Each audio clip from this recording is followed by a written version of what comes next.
참예수님, 오늘은 7월 12일 연중 제14주간 수요일입니다. 독서와 복음 말씀 봉독하도록 하겠습니다. 성부와 성자와 성령의 이름으로 아멘. 제1 독서입니다. 창세기의 말씀입니다. 그 무렵 이집트 온 땅에 기근이 들자 백성이 파라오에게 빵을 달라고 부르짖었다. 그러자 파라오는 모든 이집트인들에게 말하였다.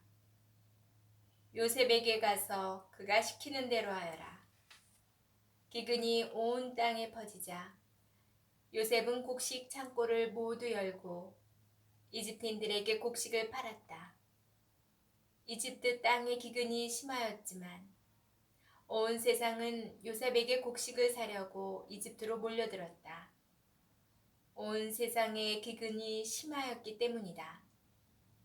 가나안 땅에도 기근이 들었기 때문에 이스라엘의 아들들은 이집트로 곡식을 사러 가는 다른 사람들 틈에 끼어 그것으로 들어갔다. 그때 요셉은 그 나라의 통치자였다. 그 나라 모든 백성에게 곡식을 파는 이도 그였다. 그래서 요셉의 형들은 들어와서 얼굴을 땅에 대고 그에게 절하였다. 요셉은 형들을 보자 곧 알아보았지만 짐짓 모르는 체하며 그들에게 매몰차게 말하면서 물었다. 너희는 어디서 왔느냐? 그러고 나서 그들을 사흘 동안 감옥에 가두었다. 사흘째 되던 날 요셉이 그들에게 말하였다. 너희가 살려거든 이렇게 하여라. 나도 하느님을 경외하는 사람이다. 너희가 정직한 사람들이라면 너희 형제들 가운데 한 사람만 감옥에 남아있고 나머지는 굶고 있는 너희 집 식구들을 위하여 곡식을 가져가거라. 그리고 너희 막내 아우를 나에게 데려오너라. 그러면 너희 말이 참되다는 것이 밝혀지고 너희는 죽음을 면할 것이다. 그들은 그렇게 하기로 하였다. 그들이 서로 말하였다. 그래, 우리가 아우의 일로 죗값을 받는 것이 틀림없어. 그 애가 우리에게 살려달라고 애원할 때 우리는 그 고통을 보면서도 들어주지 않았지. 그래서 이제 이런 괴로움이 우리에게 닥친 거야. 그러자 르우벤이 그들에게 말하였다. 그러기에 내가 그 아이에게 잘못을 저지르지 마라 하고 너희에게 말하지 않았더냐. 그런데도 너희는 말을 듣지 않더니 이제 우리가 그 아이의 피에 대한 책임을 지게 되었다. 그들은 자기들과 요셉 사이에 통역이 서 있었기 때문에 요셉이 알아듣는 줄을 알지 못하였다. 요셉은 그들 앞에서 물러나와 울었다. 주님의 말씀입니다. 하느님 감사합니다. 복음 말씀입니다. 마테오가 전한 거룩한 복음입니다. 그때 예수님께서 12 제자를 가까이 부르시고 그들에게 더러운 영에 대한 권한을 주시어 그것들을 쫓아내고 병자와 허약한 이들을 모두 고쳐주게 하였다. 12 사도의 이름은 이러하다. 베드로라고 하는 시몬을 비롯하여 그의 동생 안드레아, 제베데오의 아들 야고보와 그의 동생 요한, 필립보와 바르톨로메오, 토마스와 세리 마테오, 알페오의 아들 야고보와 타데오, 열혈 당원 시몬, 그리고 예수님을 팔아넘긴 유다 아스카리옷이다.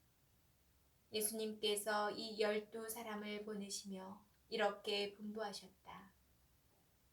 다른 민족들에게 가는 길로 가지 말고 사마리아인들의 고을에도 들어가지 마라. 이스라엘 집안의 길 잃은 양들에게 가라.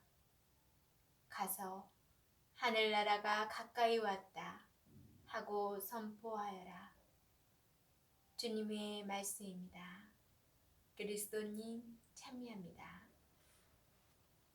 잠시 묵상하겠습니다.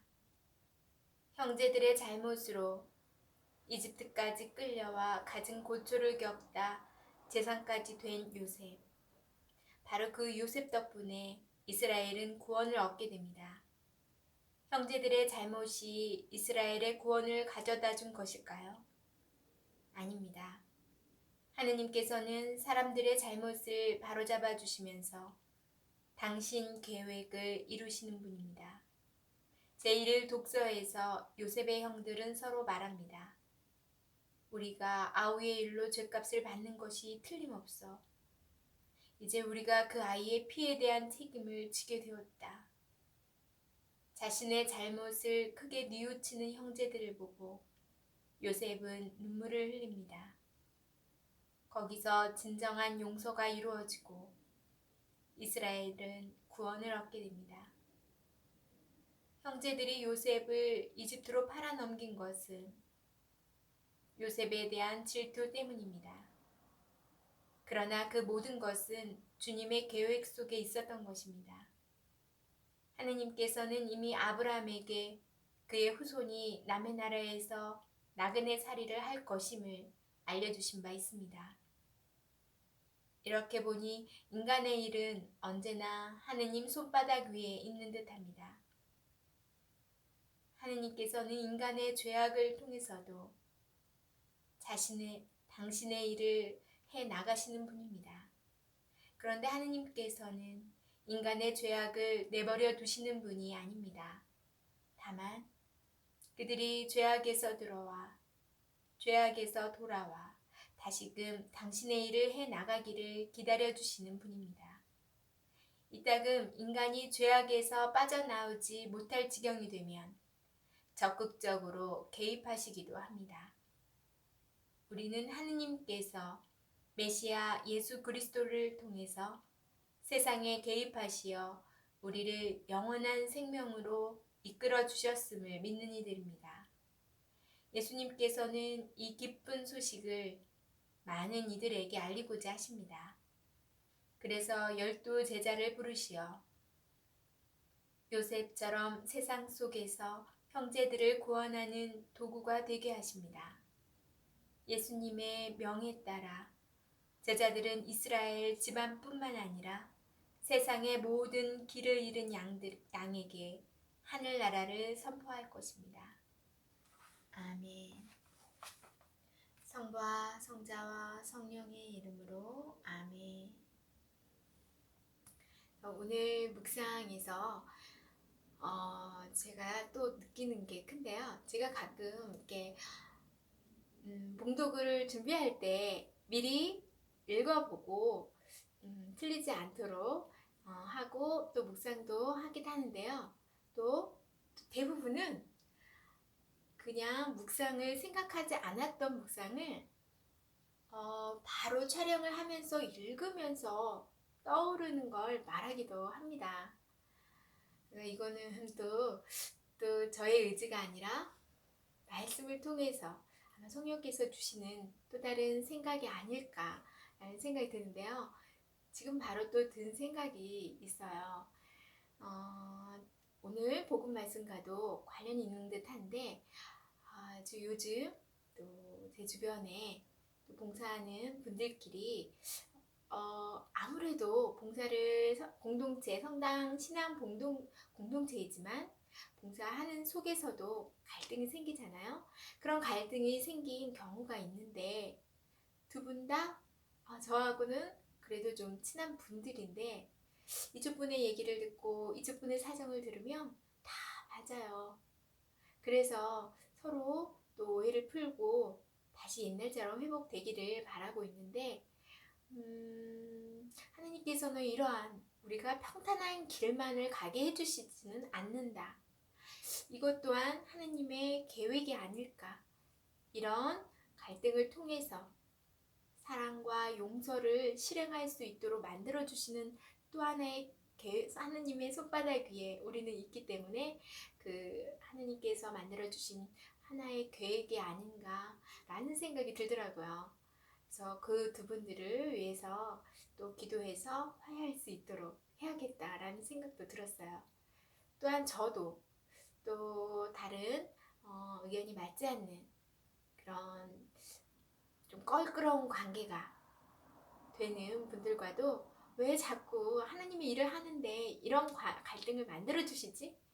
하는 생각이 들었는데, 오늘 또 묵상을 하다 보니까 이것 또한 저 또한 하느님이 계획 계신 너가 헤쳐나가야 할 주님께로 가야 될 그 길에서 이걸 딛고 넘어가야 할 또 하나의 나에게 주신 미션이 아닌가라는 생각이 들기도 했습니다. 여러분들도 혹시 이렇게 다른 사람들과의 또 갈등에 속해 있다면 이것도 하나님께서 나에게 주신 하나의 돌불이고 하나의 넘어야 할 산이고 해결해야 할 과제다. 하지만 이걸 내 뜻이 아니라 하느님 뜻에 맞게 해결해야겠다 생각하시고 올바르게 또 현명한 길을 찾으셨으면 좋겠어요. 너무 아파하시지 마시고 고통스러워하지 마시고 미워하지 마시고 하느님께 청하면서 어떻게 하면 하느님 뜻에 맞게 해결할 수 있을까 계속 고민하시고 묵상하시면서 바른 길로 주님께 나아가셨으면 좋겠어요. 또 복음을 또 선포하라고 12제자를 오늘 복음에서 나오듯이 제가 아침에 준비를 하는데 영상을 촬영해서 준비를 하는데 배를 울려요. 보니까 저희 동네에 이렇게 돌아다니시는 나이 연세 있으신 어르신 중에 예쁘게 양산을 쓰시고 옷 차려 입으시고 저희와 교리가 다른 그런 분들 계시잖아요. 그래서 별로 좋은 말씀을 선포하러 왔습니다. 나누도록 왔습니다. 나이 드신 분이 오늘 이렇게 화면에 배를 눌러서 화면에 인터폰을 뜨는데 굉장히 인상이 좋으시더라고요. 그러니까 저희하고는 교리가 맞지는 않지만 그런 저런 선한 모습으로 일단 다가오시니까 저분하고 얘기를 하고 싶다. 되게 인자하셔 보인다. 그런 첫인상을 확 받았어요. 그래서 우리 둘도 그분과 제가 바빠서 이렇게 간단하게만 하고 특제만 받았는데 다른 분들에게 우리 신앙을 이렇게 전해 드릴 때도 저런 인상으로 정말 인자한 저런 모습으로 너무 강압적이지도 않고 편안하게 다가설 수 있어서 상대방이 거리낌 없이 편안함 속에 신앙으로 인도해야겠다. 그러면 좋겠다라는 생각이 들더라고요. 여러분들도 혹시 그런 일을 하신다면 너무 거부감이 들지 않게 예수님을 믿지 않으면 지옥입니다. 뭐 이런 식으로 우리는 안 그러죠. 그렇게 강압적인 게 아니라 나의 인상이나 나의 말, 나의 행동에서 우러나오는 그런 그리스도의 향기를 통해서 인도할 수 있도록 해주시면 좋을 것 같다는 생각이 들었습니다. 그러면 오늘 하루도 주님 안에서 잘 보내시고요. 전 내일 다시 만날게요.